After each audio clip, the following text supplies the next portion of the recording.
Það finnur. Það voru Búlgaría morgun.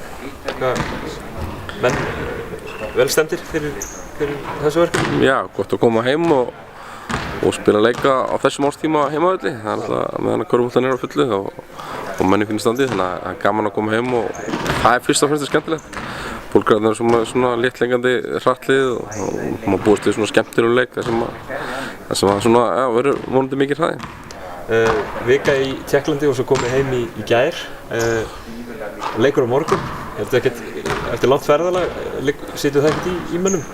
Ég held að svona okkar svona leikmenn séu vanar þessu heldur en við kannski, heldur en ég allavega. Þetta er svona kannski meira svona eðlilegri rútína svo menn eru erlendis atvinnumennskunni, þannig að þeirra heldur sé bara fínir. Þannig að þetta er mikið keisla náttúrulega að stundum tími að fara yfir það sem að kannski fór úrskeiðis í sísta leik og að komast á undirbóku fyrir næsta mótari. Náttúrulega ljósast að undirbúningur búinn að vera lítill, en Tryggvi Brynjar að koma inn núna, þannig að við búin að missa undirbúningum hingað til, þannig að ég held að það sé svona, náttúrulega hefur alltaf einhver áhrif, en þeir eru uppi staðir, snýstum bara að ná að við lemjum okkur saman á vellinum og setjum því saman í góða frammistöðu. Haukur Helgi Pálsson virtist meðast eitthvað á öxl í síðasta leik. Hvernig er staðan á honum?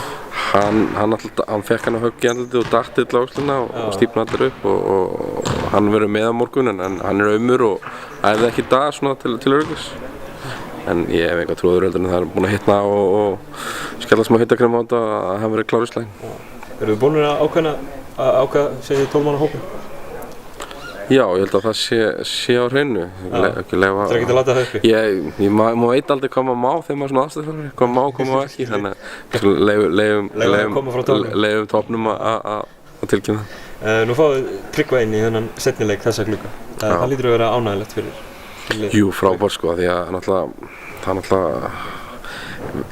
er framtíðin í íslenskum körfubolta. Það er bara, held ég sé ekkert hægt að grípa eitthvað dýpra í árinu það. Ég held að hann verður okkur og verður okkur gríðilega mikilvægur. Hann er núna strax búinn að fara gegnum mikinn skóla í Valencia og maður sé strax á bara svona þekkingina og ákveðnir hluti sem er mikill munur á strax og ég held að núna þegar við svona horfum fram á veginn og sérstaklega þegar okkur vantar marga leikmenn þá hans vægi að það meira, þannig að það verður mikilvægur hlekkur í liðinu og á eftir að reynast okkur mikilvægur. Kannski að lókum, möguleikar íslenska liðsins á morgun? Ég held að Búlgararnir er ekki jafn sterkir og Tékkarnir. Nei. Eru svona sem áður með góða leikmenn, eins og leikmann Barcelona, Vesterfál.